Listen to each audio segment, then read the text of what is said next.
உள்ளத்தை சுத்தப்படுத்துற வேலை நாம இன்னும் ஆரம்பிக்கல. அந்த வேலை ஸ்டார்ட் பண்ணா தெரியும் எந்த அளவுக்கு பொறாமையோட குப்பை உள்ள இருக்கு, எந்த அளவுக்கு பெருமையோடைய குப்பை உள்ள இருக்கு, எந்த அளவுக்கு என் பேர் வந்தாதான் நான் வேலை செய்வேன்னு சொல்லி அந்த குப்பை உள்ள இருக்கு. பாத்தீங்களா, குரான் யுகில்லு பிஹி கதீரம் வயஹ்தி பிஹி கதீரா. இந்த குரானை கொண்டு அல்லாஹ் தஆலா பல நபர்களை வழி தவற செய்திருக்கிறான், பல நபர்களை வழி காட்டியிருக்கிறான். நம்ம என்னங்க செய்யணும்? ஏன் சேர்த்து வச்சாதான் வாழ்க்கை, சேர்த்து வைக்கணும். ஆனா ஒவ்வொருவருக்கும் அல்லாஹ் தஆலா ஆற்றல் கொடுத்துருக்கான். அவங்க சம்பாதிச்சுட்டு போயிட்டே இருப்பாங்க.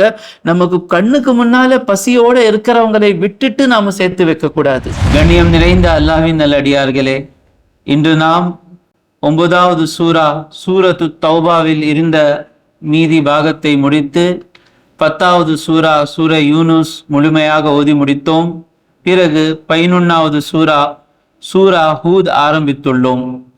சூரத்து தௌபால அல்லாஹு தாலா கூறுகின்றான் நபியை பார்த்து, ஹுத் மின் அம்வாலிஹிம் சதகத்துன். அவர்களுடைய பொருள்களிலிருந்து நபியே நீங்கள் சதகாவை வாங்குங்கள். இந்த சதகா என்றால் அரபி மொழியில தர்மம். நாம சதகான்னு சொன்னா நம்ம 2 வகையான சதகா இருக்கு. ஒன்று, நம்ம ஏதாவது வேண்டுக்குவோம், வேலை நடந்துச்சுன்னு சொன்னா நம்ம ஏழைங்களுக்கு தருவோம்னு சொல்லி அது நம்ம சதகாவா நினைச்சிட்டு இருக்கோம். உருதுல, தமிழ்ல எப்படின்னு தெரியல. அப்போ சதகான்னு சொன்னா நம்ம கேட்கணும் என்ன சதகான்னு சொல்லி. இல்லைங்க, நான் வேண்டிக்கிட்டேன், ஒரு வேலை முடிஞ்சிச்சுன்னா நான் சதகா கொடுப்பேன்னு சொன்னா அந்த சதகா வெறும் ஏழைங்க மட்டும் தான் சாப்பிடணும், செல்வந்தர்கள் சாப்பிடக்கூடாது. வெறும் சதகான்னு சொன்னா இல்ல, தர்மத்துக்கு நான் சதகான்னு சொல்லி நீயத் பண்ணேன்னா கூட கூடும். ஏன்னா சதகான்னு சொன்ன அரபி மொழியில அல்லாஹ்வுடைய பாதையில எது கொடுக்குறீங்களோ அது சதகா. அப்போ இங்க அல்லாஹ் தாலா சதகா வாங்குங்கன்னு சொல்லி இருக்கிறானே, இதுக்கு அர்த்தம் என்ன? சில முஃபஸ்ஸிரீன்கள் சொல்றாங்க, இந்த வசனம் வருது எங்க வருதுன்னு சொன்னா, சில மக்கள் ஸல்லல்லாஹு அலைஹி வஸல்லம் போருக்கு போனாங்க, தபூக்குடைய போர். அப்போ சில பேர் போகல, முனாஃபிகீன்கள் கூட போகல, உண்மையான மோமின்களும் சிலர் போகல. அப்போ அவங்க ஸல்லல்லாஹு அலைஹி வஸல்லம்ட்ட சதகாவை கொடுத்து ஸல்லல்லாஹு அலைஹி வஸல்லம்ட்ட துஆ கேட்டாங்க. இந்த சதகாவும் இருக்கு. ஆனா பெரும்பாலான முஃபஸ்ஸிரீன்கள் என்ன சொல்கிறார்கள் என்றால், இங்க சதகா என்றால் ஜகாத்து. அப்போ அவங்கள்ட்ட ஜகாத் வாங்குங்க. இஸ்லாமிய ஆட்சி இருந்துச்சுன்னா அது இஸ்லாமிய மன்னருடைய பொறுப்பு. அது எல்லாத்தையும் ஜகாத் வாங்கி பைத்துல் மால்ல வச்சு அவங்க தனிப்பட்ட முறையில கூட கொடுக்கலாம். ஆனா எல்லாமே கரெக்டா ஜகாத் எடுத்துட்டாங்களான்னு சொல்லி பார்க்கறது ஆட்சியாளருடைய பொறுப்பு. அது இங்க அது இல்லை. அதனால நாம கரெக்டா ஜகாத் கொடுத்துடணும். அப்ப அல்லாஹ் தஆலா கூறுகின்றான், இப்ப ஜகாத்துன்னு சொல்லி நாம அர்த்தம் வைப்போம்.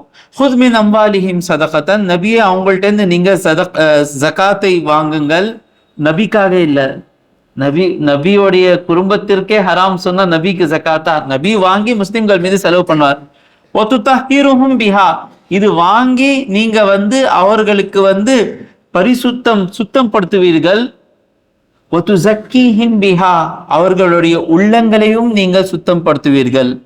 அவர்களையும் சுத்தம் படுத்துவீர்கள், உள்ளங்களையும் சுத்தம் படுத்துவீர்கள். உள்ளத்தை சுத்தப்படுத்துற வேலை நாம இன்னும் ஆரம்பிக்கல. அந்த வேலை ஸ்டார்ட் பண்ணா தெரியும் எந்த அளவுக்கு பொறாமையோட குப்பை உள்ள இருக்கு, எந்த அளவுக்கு பெருமையோடைய குப்பை உள்ள இருக்கு, எந்த அளவுக்கு என் பேர் வந்தாதான் நான் வேலை செய்வேன்னு சொல்லி அந்த குப்பை உள்ள இருக்கு. அதெல்லாம் இன்னும் நாம ஆரம்பிக்கல. என்னுடைய எக்ஸ்பீரியன்ஸ் தமிழ்ல என்ன சொல்லுவாங்க, அனுபவம். மாஷா அல்லாஹ், என்னுடைய அனுபவத்தின்படி மேலாடை கழுவுறது, உடல் கழுவுறது, வீட்டு சுத்தமா வைக்கிறது 0.001% சொன்னா உள்ளத்தை கிளீன் பண்றது 99% கஷ்டமான வேலை. ஸ்டார்ட் பண்ணிடலாம். அப்போதான் அல்லாஹ்ட்ட போனா கல்பே சலீம் கொண்டு போவோம், பாதுகாக்கப்பட்ட உள்ளத்தை கொண்டு போவோம் இன்ஷா அல்லாஹ். வஸல்லி அலைஹிம். அதுக்கு பிறகு அவங்களுக்காக நீங்க துஆ செய்யுங்க. ஜகாத் கொடுக்கறது யாருக்காக?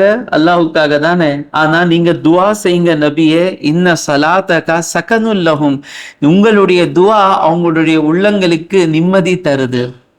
அப்போ அல்லாஹ்ட்ட கேட்கிறோம், ஆனா நமக்காக ரசூலுல்லாஹ் துவா செஞ்சாங்கன்னா அதுல நமக்கு மன நிம்மதி இருக்கு. புரியுதாங்க?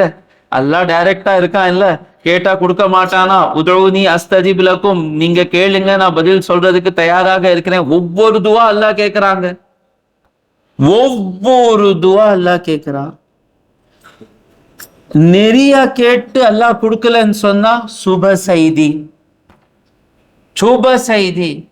யாரை எல்லாம் தேர்ந்தெடுத்துக்கின்றானோ, ஒரு பெரிய விஷயத்தை மறுமை நாள்ல கொடுக்கணும்னு சொல்லி அல்லாஹ் தாலா எழுதி வைத்தால், இங்க நீங்க என்ன துவா கேட்டாலும் கொடுக்க மாட்டான். பெரிய விஷயம் உங்களுக்காக அல்லாஹ் தாலா வைத்திருக்கிறான். அல்லாஹ் ஒவ்வொரு துவா கேட்கிறான்ல. ஆனா இந்த மோமின்களை பாருங்க, அல்லாஹும்ம ரப்பனா ஸலம்னா எத்தனை துவா நம்ம கேட்டோம். ஆனா இந்த மோமின்களுக்கு ரசூலுல்லாஹ் துவா கேட்டாதான் மனசு நிம்மதி கிடைக்குமா? ஏன்? குர்ஆனுடைய வசனம் தானே இது. ஏன்? நான் கேட்டா எனக்கு கொடுக்கலாம், கொடுக்காமல் இருக்கலாம். ஆனா நபி கேட்டா அல்லாஹ் தஆலா இல்லை என்று சொல்ல மாட்டான். அதுக்காக சில நேரங்களில் நபி கேட்கறதுக்கு முன்னால எல்லாம் சொல்லிடுவோம், இது கேட்காதீங்கன்னு சொல்லி. இன்ஷா அல்லாஹ் ஒரு 3-4 இடத்துல நபி கேட்கறதுக்கு முன்னால் எல்லாம் சொல்லிட்டான், இது நீங்க கேட்க கூடாது. ஏன்? நீங்க கேட்டா நான் கொடுத்துடணுமே.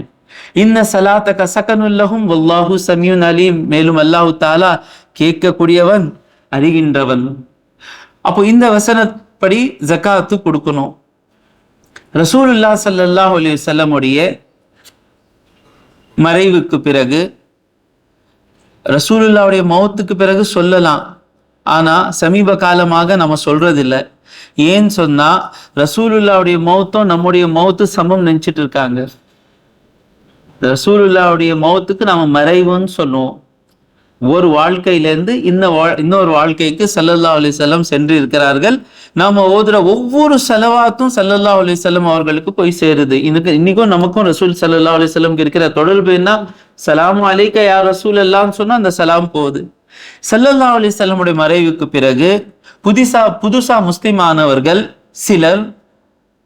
சிலர் இல்ல, ஒரு பெரிய கூட்டத்தினர்களே சொன்னாங்க, அபூபக்கர் சித்திக் ஹலீஃபா ஆயிட்டாரு. ஹலீஃபான்னு சொன்னா அவருடைய அதிபதி. கரெக்ட், क्या बोलते हैं, அதிபதி. ஹலீஃபா ஆயிட்டார். இவங்க சொன்னாங்க, ஹலீஃபாவே நமக்கு ஈமான் கொள்கின்ற விஷயத்துல எந்த பிரச்சனையும் இல்லை, தொழுகையுடைய விஷயத்திலும் எந்த பிரச்சனையும் இல்லை, நோன்பு வைக்கிற விஷயத்திலும் எந்த பிரச்சனையும் இல்லை, ஹஜ்ஜு செய்யற விஷயத்திலும் எந்த பிரச்சனையும் இல்லை, இந்த ஜகாத்தை மட்டும் நீங்க ஸ்டாப் பண்ணுங்க. அபூபக்கர் சித்திக் ரலியல்லாஹு தஆலான்னு கேட்டாரு, எப்படி நான் ஸ்டாப் பண்ணும்? இவங்க சொல்றாங்க, இந்த வசனத்தை ஓதுறாங்க, ஜகாத் அல்லாஹ் தஆலா நபிக்கு சொன்னா வாங்குங்கன்னு சொல்லி. அப்போ நபி இருக்கிற வரைக்கும் தான் அந்த கட்டளை. நபி ஸல்லல்லாஹு அலைஹி வஸல்லம் அவர்களுடைய மறைவுக்கு பிறகு அந்த சட்டமும் போயிடுச்சு. அதனாலதான் அல்லாஹ் தஆலா நபிக்கு சொன்னான். பாத்தீங்களா? குர்ஆன் யுதில்லு பிஹி கஸீரன் வ யஹ்தி பிஹி கஸீரா. இந்த குர்ஆனை கொண்டு அல்லாஹ் தஆலா பல நபர்களை வழி தவற செய்து இருக்கிறான், பல நபர்களை வழி காட்டி இருக்கிறான். நம்ம என்ன செய்யணும்? அபூபக்கர் சித்திக் கூட இருக்கணும். எப்போ எல்லாம் ரெண்டு மீனிங் வரும் குர்ஆன்ல. ஷைத்தான் எங்க இருக்கா? இப்ப சென்ற நாள் நம்ம கேட்டோம்ல, சிராத்தி முஸ்தகிம்ல தானே உட்கார்ந்துட்டு இருக்கா. ஒரு வசனத்துக்கு பல மீனிங்கள் வரும், பல அர்த்தங்கள் இருக்கும். அந்த நேரத்துல எந்த அர்த்தம் எடுக்கணும்னு சொல்லி குர்ஆனுடைய மேஜர் பார்ட், குர்ஆனுடைய பக்ரா ஃபுல் குர்ஆனுக்கும் சூரா ஃபாத்திஹாக்கு தொடர்பு என்ன இருக்குன்னு சொன்னா, சுருக்கமாக பக்ராலிருந்து வன்னாஸ் வரைக்கும் என்ன இருக்கு ஹசரத் கொஞ்சம் சுருக்கமாக சொல்லுங்கன்னு சொன்னா, நான் அல்ஹம்துலில்லாஹி ரப்பில் ஆலமீன் அர்ரஹ்மானிர் ரஹீம் மாலிகி யௌமிddin இய்யாக நஅபுது வ இய்யாக நஸ்தஈன் இஹ்தினஸ் ஸிராத்தல் முஸ்தகீம் ஸிராத்தல் லதீன அன்அம்த அலைஹிம் கய்ரில் மக்தூபி அலைஹிம் வலத்தாலின் ஆமீன். இதான்ப்பா சூரா பக்ராலிருந்து வன்னாஸ் வரைக்கும் இருக்குன்னு சொல்லுவேன். இல்ல சூரா ஃபாத்திஹால என்ன இருக்குன்னு சொல்லுங்க, அலிஃப் லாம் மீம் ஸாலிகல் கிதாபு லா ரைப ஃபீஹி ஓதி வன்னாஸ் வரைக்கும் நான் முடிச்சிடுவேன். அப்போ குர்ஆன்ல ஃபுல்லா என்ன இருக்குன்னு சுருக்கமாக சொல்லணும்னு சொன்னா, சூரா ஃபாத்திஹாவோட 7 வசனங்கள் இருக்குல்ல, அது 7 டாபிக் குர்ஆன்ல இருக்கு. அல்லாஹ்வுடைய கிருபையினால நீங்க எந்த ஒரு ஆயத்தை எடுத்துட்டு வாங்க, இந்த அடியான் வந்து எந்த ஆயத்து இந்த எந்த 7 டாபிக்ல எந்த டாபிக் கீழே வருதுன்னு சொல்லி இன்ஷா அல்லாஹ் காமிக்க முடியும். அப்போ குரான்ல பல அர்த்தங்கள் எடுக்கலாம். அந்த குரான் ஓதுவதற்கு முன்னாலே அல்லாஹ் தாலா நமக்கு சூரா ஃபாத்திஹால சொல்கின்றான், இஹ்தினஸ் சிராத்தல் முஸ்தகீம், அல்லாஹ் நமக்கு நேர்வழி காட்டுவாயாக அல்லது நேர்வழி மீது நடத்துவாயாக. சிராத்தல் லதீனா அன்அம்தா அலைஹிம், யார் மீது நீ அருள் பொழிந்தாயோ அவர்களுடைய வழி. இருக்கிறதே 7 வசனங்க. அதுல ஒரு இஹ்தின சிராத்தல் முஸ்தகீம் சொன்னாலே போயிடும் இல்ல, முடிஞ்சிடும் இல்ல. பாருங்க, அது ஃபுல் குரானே அந்த 7 வசனங்கள் இருக்கு. அந்த இஹ்தின சிராத்தல் முஸ்தகீம் நேர்வழி காட்டுவாயகன்னு சொன்னா ஒவ்வொரு வகுப்பும் யாருக்கெல்லாம் அறிவு இருக்கிறதோ அவங்கனால நேர்வழி பார்க்க முடியும்னு சொல்லி அர்த்தம் வந்துடும். இப்ப அதானே ஹதீஸ் மறுப்பாளர்கள் குரான் மட்டும் போதும் சொல்றவங்க அதானே சொல்றாங்க, அறிவு இருந்தா போதும். எந்த அளவுக்கு வழி தவறி போயிருக்காங்கன்னு சொன்னா, துராப் பாய்க்கு என்ன புரியுதோ அதான் அவருக்கு குரானுடைய செய்தியா. ஒரு விஷயத்தை படிக்கிறார் துராப் பாய், அவருக்கு அரபி தெரியல, அவருக்கு டிரான்ஸ்லேஷன்ல என்ன புரியுதோ அதான் அல்லாஹ் அவருக்கு கொடுத்த ஹிதாயத்தா. அதே டிரான்ஸ்லேஷன் ரைஹான் படிச்சார்னா அவருக்கு என்ன புரியுதோ அதான் அவருக்கு அல்லாஹ் கொடுக்கிற ஹிதாயத்தா. அப்போ அந்த இஹ்தின சிராத்தல் முஸ்தகீமோட அல்லாஹ் நிப்பாட்டி இருந்தா அந்த அர்த்தம் என்ன வந்திருக்கும்னு சொன்னா, யார் யாருக்கு என்ன புரியுதோ அதான் தீனுன்னு சொல்லி ஆயிருக்கும். அப்படி போக கூடாதுன்னு சொல்லி சிராத்தல் லதீனா அன்அம்த அலைஹிம், யார் மீது நான் அருள் பொழிந்தாயோ அவர்களுடைய பாதை. அப்ப அந்த நேரத்துல 2 மீனிங் வருது. ஒரு மீனிங் என்ன, நபி ஸல்லல்லாஹு அலைஹி வஸல்லம் அவர்கள் இருக்கிற வரைக்கும் தான் ஜகாத்து. ஆனா அந்த மீனிங் அபூபக்கர் சித்திக் ரலியல்லாஹு தஆலா அன்ஹு எடுக்கல. அபூபக்கர் சித்திக் ரலியல்லாஹு தஆலா அன்ஹு சொல்றாரு, கொடுத்துதான் ஆகணும். ரசூலுல்லாஹ்வுடைய காலத்துல யாரு ஒரு ஒட்டகத்தின் கயிறு ஜகாத்தாக கொடுத்துட்டு இருந்தா இந்த வருஷம் கூட அந்த ஒட்டகத்தின் கயிறு கொடுக்கணும். ஜகாத் வருஷத்துல ஒரு வாழ்க்கையில ஒரு வாட்டி கொடுக்கணும் சொல்றதுக்கு வந்தான் அவன். புரியுதா?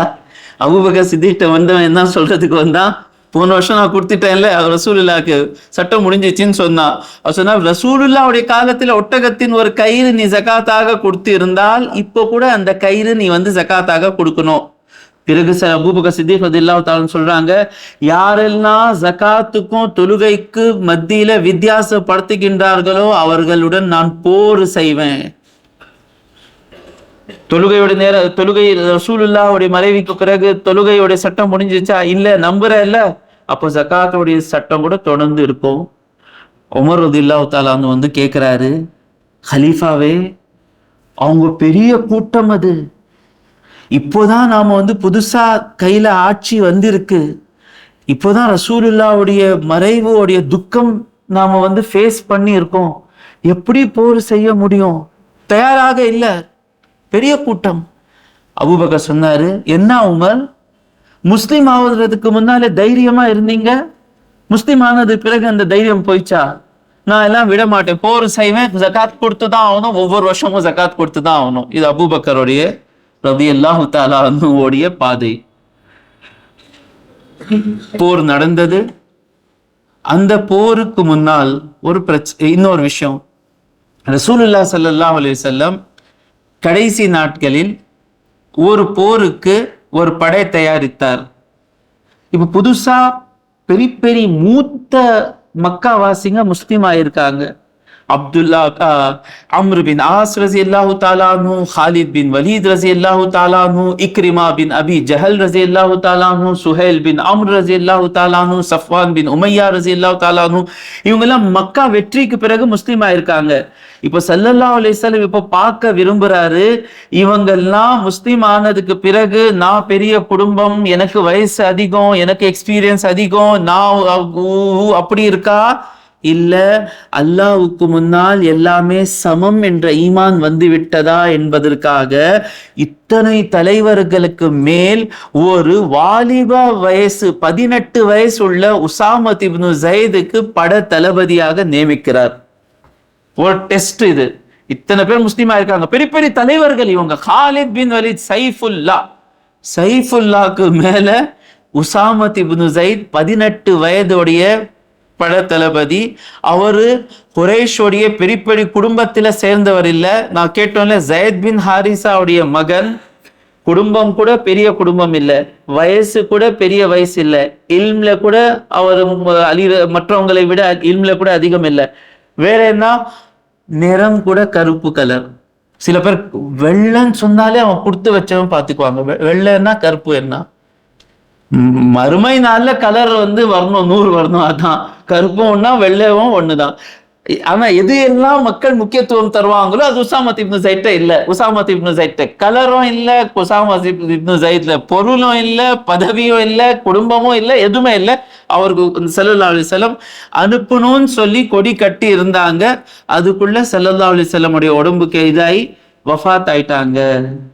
அப்ப அபூபக்கர் சித்திக் ரலியல்லாஹு தஆலா சொல்றாரு, எந்த படை ஸல்லல்லாஹு அலைஹி வஸல்லம் அனுப்புறதுக்கு இருந்தாரோ அந்த படை போகும். உமர் ரலியல்லாஹு தஆலா சொன்னாங்க, எப்படி இங்கே இவங்க அத்தனை முஸ்லீம்கள் ஜகாத் கொடுக்க மாட்டோம்னு சொல்லி இருக்கிறாங்க, நீங்க அவங்கள்ட்ட போர் செய்யணும்னு சொல்லி அவங்க எதிரி ஆயிட்டாங்க, இப்போ இந்த படை வேற போயிடுச்சுன்னு சொன்னா நிலைமை என்ன ஆகும்? எந்த படை ரசூலுல்லாஹ் அனுப்பணும்னு சொல்லி நாடினாரோ அந்த படை கிளம்பும். அந்த படை கிளம்பிச்சு. அல்ஹம்துலில்லாஹ். ரசூலுல்லாஹ் எந்த காட்சி பார்க்க விரும்பினாரோ, ஹாலித் பின் வலீத், அம்ரு பின் ஆஸ், இக்ரிமா, சஃப்வான் ரலியல்லாஹு தஆலா இவங்க எல்லாமே குடும்பம் பெருசு இல்ல, பதவி பெருசு இல்ல, பணம் பெருசு இல்ல, அல்லாஹ்வும் அவனுடைய தூதர் யாருக்கு பதவி தர்றாங்களோ ஆமன்னா சல்லம்னா ஏற்றுக்கொண்டோம் என்ற உள்ளம் வந்துச்சா இல்லையா, அந்த காட்சி பார்த்தாங்க. உசாமத் இப்னு ஸைதுக்கு கீழே ஹாலித் பின் வலீத் போர் செய்யறாரு, அம்ரு பின் ஆஸ் போர் செய்யறாரு, சஃப்வான் பின் உமையா போர் செய்யறாரு. அந்த படை திரும்பி வந்துச்சு. இப்போ ஸல்லல்லாஹு அலைஹி வஸல்லம் அபூபக்கர் சித்திக் ரலியல்லாஹு தஆலா ஹாலித் பின் வலீத் அந்த டெஸ்ட்ல ஜெயிச்சிட்டாரு.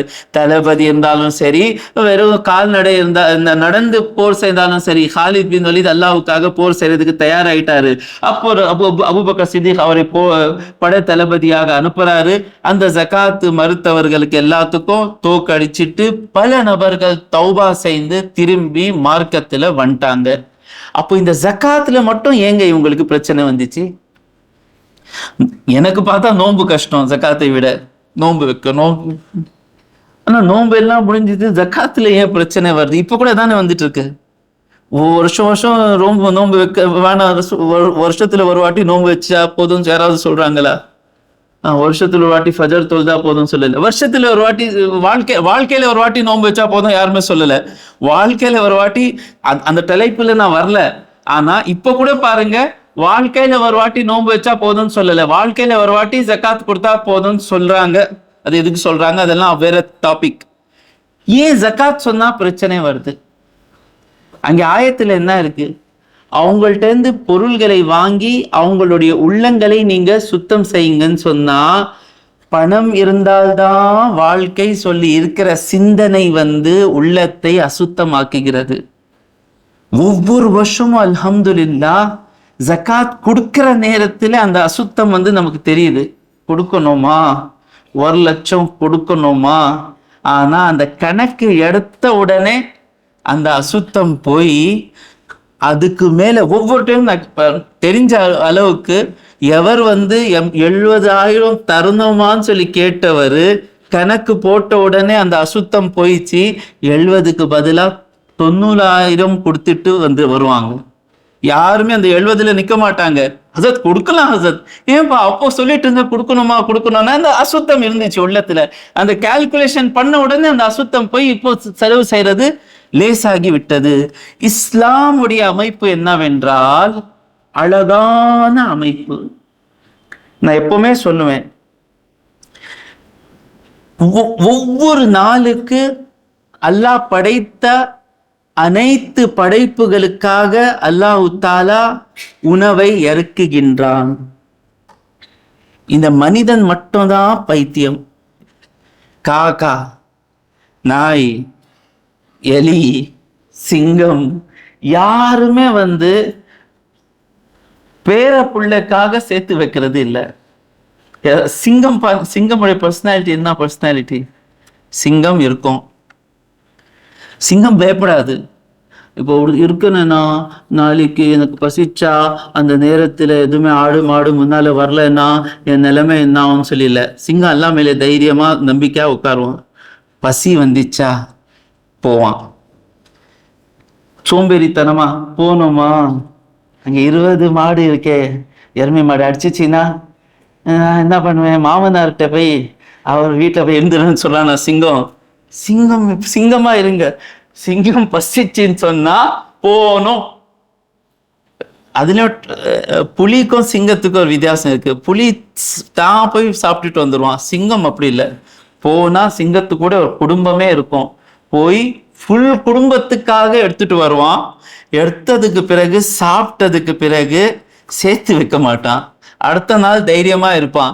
இன்னைக்கு எப்படி எல்லாம் எனக்கு ஆற்றல் தந்தானோ, இன்னைக்கு எப்படி எனக்கு பசி வந்த உடனே என் கண்ணுக்கு முன்னால் என்னுடைய உணவு வந்துச்சோ, நாளைக்கு கூட எனக்கு பசி வந்த உடனே அல்லாஹ் தருவான். ஒவ்வொரு சிங்கமும் 1000 வருடங்களாக சாப்பிட்டுட்டு இருக்காங்க. இந்த மனிதனுக்கு தான் பிரச்சனை. காக்காக்கு பாருங்க, ஒரு வடை இருந்துச்சுன்னா எடுத்துட்டு போயிடும். ஒரு 3 வடை வச்சு பாருங்க, கா கா கா கா மற்ற காக்காக்க கூப்பிடும். அந்த காக்காக்கு நம்முடைய புத்தி வந்துச்சுன்னா என்ன பண்ணும், எடுத்துட்டு போய் பேர புள்ளக்காக அந்த வடை வைக்கிறேன்னு சொல்லி வச்சிரும். அப்போ இந்த சிந்தனை இருக்கு பாருங்க, நாளைக்கு எனக்கு என்ன ஆக போகுது, நாளைக்கு என்ன போகுது. பாபா ஒவ்வொரு நாள் அல்லாஹ் தஆலா தாபத்தின் இல்லா அலல்லாஹி ரிஸ்குஹா, உலகத்துல வாழுகின்ற அனைத்து ஜீவங்களுக்காக உணவு கொடுக்கிறது என்னுடைய பொறுப்பு, நான் அமைத்துள்ளேன். இந்த கவலை பதற்றம் இருக்கு பாருங்க, ஜகாத் மூலமாக கொஞ்சம் கொஞ்சம் கொஞ்சம் இந்த பயம் போகுது. ஜகாத் கொடுத்தது பிறகு வாழ முடியுது, அல்ஹம்துலில்லாஹ். எத்தனை பேர் ஜகாத் தராங்களே, ஜகாத் கொடுத்ததுக்கு பிறகு வாழலாமே. அப்போ இந்த அல்லாஹ்வின் மீது நம்பிக்கை இல்லை. ஆனா இஸ்லாத்துடைய சிஸ்டம் எப்படின்னு சொன்னா, ஒவ்வொரு நாளும் இன்ஷா அல்லாஹ், அப்படிதான் சஹாபாவுடைய காலத்துல இருந்தது. ஒவ்வொரு நாளும் எல்லாம் சாப்பிட்டுட்டாங்களான்னு சொல்லி பார்ப்பாங்க. எல்லாத்துக்கும் உணவு வந்துச்சுல, அது என்ன ஆகுதுங்க, நான் பல தடவை சொல்லியிருக்கிறேன், எல்லாத்துடைய உணவு அல்லாஹ் தஆலா இறக்குகின்றான். கண் தெரியாதவன் கண் பார்வை இல்லாததின் காரணமாக, கால் இல்லாதவர் கால் நடந்து போக முடியல என்பதற்காக, மனநிலை சரியில்லாதவர் மனநிலை சரியில்லாததின் காரணமாக, உடம்பு சரியாதவர் உடம்பு சரியில்லைன்னு சொல்லி, வயசானவங்க நடக்க முடியலன்னு சொல்லி சோம்பேறிங்க பெட்ல படுத்துக்கிட்டு அவங்கெல்லாம் வராததின் காரணமாக, எனக்கு எவ்வளவு உணவு கொடுத்திருக்கிறானோ அதை விட எக்ஸ்ட்ரா அவங்களுடைய உணவு கூட நான் எடுத்துட்டு வந்துடுறேன். என் சேலரி மட்டும் 5 லட்சம், நான் கஷ்டப்படுறேன் ஹஸரத். அல்லாஹ் தஆலா எல்லாத்துக்கும் அந்த டேலண்ட் கொடுத்துட்டா, ஒரு ஃபேன் ரிப்பேர் பண்றதுக்கு 5000 ரூபாய் கேட்பாங்க. எல்லாத்துக்கும் நான் படிச்சிருக்கேன் சார், நான் பெரிய PhD முடிச்சு நான் இதுவா இருக்கிறேன், பெரிய இடத்துல இருக்கு, அதனால என்னுடைய சேலரி 2.5 லட்சம். அவர் எதுவுமே படிக்கல. அப்படியா? அல்லாஹ் ஒரே நேரத்தில் எல்லாத்துக்கும் அந்த டேலண்ட் கொடுத்துட்றான். அப்போ என்ன ஆகும், ஒரு வாஷ்ரூம் கிளீன் பண்றதுன்னு சொல்லுவான், 15,000 கொடுங்க, நான் ரோபோ எடுத்துட்டு வரேன் கிளீன் பண்றதுக்குன்னு சொல்லுவான். அப்போ அல்லாஹ்வுடைய அமைப்பு எப்படி இருக்குன்னு சொன்னா, ஒருவருக்கு இன்னொருத்தர்கிட்ட தேவையானவனாக ஆக்கி இந்த சிஸ்டம் நடந்துட்டு இருக்கு. அப்போ வருகின்ற உணவு நாம எல்லாத்துக்கும் கொடுத்து எல்லாமே ஹாப்பியா இருக்காங்களான்னு சொல்லி பார்க்கிற ஒரு சிஸ்டம் வந்துச்சுன்னு சொன்னா, தாராளமாக நம்ம செலவு பண்ணுவோம். ஷைத்தான் சொல்லுவான், நீ செலவு பண்ணிட்டியே, உனக்குன்னு சொல்லி தேவை வந்தா என்ன ஆகும்? நான் சொல்லுவேன், நான் இஸ்லாமிய சிஸ்டம்ல வாழ்ந்துட்டு இருக்கேன், இங்க எனக்கு தேவைன்னு சொல்லி வந்தா நூற்றுக்கணக்கானவர்கள் உட்கார்ந்துட்டு இருக்காங்க. நான் எப்படி அவங்களுடைய தேவை இன்னைக்கு பூர்த்தி செய்யறேனோ, அப்படி என்னுடைய தேவை அவர்கள் பூர்த்தி செய்தாங்க. அந்த அளவுக்கு பூர்த்தி செஞ்சாங்க. அபூபக்கர் சித்திக் ரலியல்லாஹு தஆலா அன்ஹு இரவுல போவாரு. உமர் ரலியல்லாஹு அன்ஹு பார்த்தார், நைட்ல எங்க போறாரு, எட்டி பார்க்குறாரு. நைட்ல போய் ஒரு வீட்டுக்குள்ள நுழைஞ்சி கொஞ்ச நேரம் இருப்பாரு, இருந்துட்டு வெளியில வருவாரு. டெய்லி பார்த்துட்டு இருந்தார். அபூபக்கர் சித்திக்குடைய வஃபாத்துக்கு பிறகு உமர் ரலியல்லாஹு தஆலா அந்த வீட்டுக்கு போனாரு. போனா கண்ணு தெரியாத ஒரு வயசான அம்மா உட்கார்ந்துட்டு இருக்காங்க. அவங்களுக்கு பசி வருதுன்னு சொல்லி அபூபக்கர் சித்திக்கு தெரிஞ்சிருக்கு. அவர் எங்கே, நான் எங்கே, என் வீட்டு பக்கத்துல 3வது வீட்டுல யார் இருக்கிறாங்க கூட எனக்கு தெரியல, நான் பயான் பேசிட்டு இருக்கேன். அந்த உமர் ரலியல்லாஹு தஆலா கூட தெரியல, அந்த வீட்டுல ஒரு வயசானவங்க இருக்கிறாங்க, அவங்களுக்கு பசிக்குதுன்னு சொல்லி கொடுத்துட்டு வராங்க. அப்போ இந்த சம்பவம் கேட்டு இருக்கேன் நான். உமர் போனார் அடுத்த தடவை. ஆஹா, இந்த அம்மா இப்போ ஒஃபாத் ஆயிட்டாங்களே, இந்த பொறுப்பு என்னுடைய பொறுப்பு ஆயிடுச்சே. இப்போ உமர் ரதியல்லாஹு, அவன் கண்ணு தெரியல, இப்போ உமர் ரதியல்லாஹு தான் எடுத்து அந்த உணவு வாயில வைக்கிறார். அப்போ அந்த அம்மா சொன்னாங்கல்ல, இது நான் கேட்டு இருக்கேங்க, நல்ல உபதேசம், நான் படிக்கல கிதாப்ல, இன்ஷால்லா பல மூத்த ஆலிம்கள்ட்ட இருந்து கேட்டிருக்கேன். அவர் சொன்னாரு, இந்த உணவு சித்திகோடைய உணவு இல்லையே. உங்களுக்கு எப்படி தெரியும்? சித்திக்கு தெரியும், என்னுடைய வாய்க்குள்ள எங்கெல்லாம் புண்ணு இருக்குன்னு சொல்லி தெரியும். என் வாயில கஷ்டம் வராத இடத்துல அவர் கரெக்டா எனக்கு உணவு வைப்பாரு. அந்த மாதிரி சித்திக் போயிட்டாரு. இதான் இஸ்லாமிய சிஸ்டம். இன்ஷா அல்லாஹ், இன்ஷா அல்லாஹ். கொடுக்கிற நேரத்துல ஏன் சேர்த்து வச்சாதான் வாழ்க்கை, சேர்த்து வைக்கணும். ஆனா ஒவ்வொருவருக்கும் அல்லாஹு தாலா ஆற்றல் கொடுத்துருக்கான். அவங்க சம்பாதிச்சுட்டு போயிட்டே இருப்பாங்க. நமக்கு கண்ணுக்கு முன்னால பசியோட இருக்கிறவங்களை விட்டுட்டு நாம சேர்த்து வைக்க கூடாது. இருக்காங்க, அவருக்கு ஆப்ரேஷன் பண்ணிட்டோம்னு சொன்னா கேன்சர்ல இருந்து வெளியில வந்துருவாங்க, செலவு பண்ணலாங்க. இன்ஷா அல்லாஹ், அல்லாஹ் நமக்கு கேன்சர் கொடுக்க மாட்டான். அவருக்கு கொஞ்சம் அந்த காலு நாம சரிப்படுத்தி விட்டு அவர் போயிடுவாருங்க. அவருக்கு கொஞ்சம் ஸ்கூல் ஃபீஸ் கொடுத்துட்டு அவர் முன்னேறுவாங்க. இப்படிதான் இஸ்லாமியர்கள் இருக்கணுமே தவிர, இதான் இஸ்லாமிய சிஸ்டம். அது ஜகாத் ஃபர்ஸ்ட் ஸ்டெப், அது ஜகாத் லாஸ்ட் ஸ்டெப் இல்ல. ஜகாத்துக்கு பிறகுதான் பெற்றோர்கள் மீது செலவு செய்ய. நேத்து ஹசரத் எனக்கு சொல்ல சொன்னாரு, கேள்வி வந்துச்சு, அப்பாவுக்கு ஜகாத் கொடுக்கலாமான்னு சொல்லி. நானும் சொன்னேன், ஹசரத் இன்னும் தெளிவா சொல்ல சொன்னார், அப்பாக்கு தேவை வச்சுக்கிட்டு நீ எப்படிப்பா சேர்த்து வச்ச? அப்பாக்கு தேவை இருக்கிற நேரத்துல சேர்த்து வைக்கிறதுக்கு எங்கேருந்து மனசு வந்துச்சு? புரியுதா? அப்பா சந்தோஷமாக இருந்ததுக்கு பிறகுதானே நம்முடைய சந்தோஷம் ஆரம்பமாகணும். இப்போ நான் அப்பாவா இருக்கிறேன், என்னுடைய வேலையே என்ன? சம்பாதிக்கிறது ஃபுல்லா என்னுடைய பிள்ளைகள் மீது செலவு செய்யற அந்த உள்ளத்தோட தான் நான் இருக்கிறேன். அப்போ எனக்குன்னு சொல்லி தேவை வர்ற நேரத்துல என் பிள்ளைகள் எப்படி இருக்கணும்? ஃபர்ஸ்ட் ப்ரையாரிட்டி கொடுக்குறோமா இல்லையா? நம்முடைய ஜேப்ல இருக்கிற காசுல ஃபர்ஸ்ட் யாருக்கு நம்ம தர்றோம்? பிள்ளைகளுக்கு தானே தர்றோம். அப்போ எனக்கு வயசானதுக்கு பிறகு என் பிள்ளை அப்படி பண்ணாதானே அவன் மனிதன். அவன் வாழ்நாள் ஃபுல்லா எனக்கு எப்போ தேவை இருந்துச்சோ அப்போ ஃபுல்லா அப்பாட்ட இருந்து வாங்கி வாங்கி ஃபீஸ், ஜுப்பா, கது, சாப்பாடு, ஷவர்மா எல்லாம் வாங்கிட்டேன் மனிதன். இப்போ அவருக்கு தேவை வர்ற நேரத்துல நானும் அதே மாதிரி தானே கொடுக்கணும். ஃபர்ஸ்ட் ப்ரையாரிட்டி அப்பாக்குன்னு சொல்லி கொடுக்கணும் இல்ல?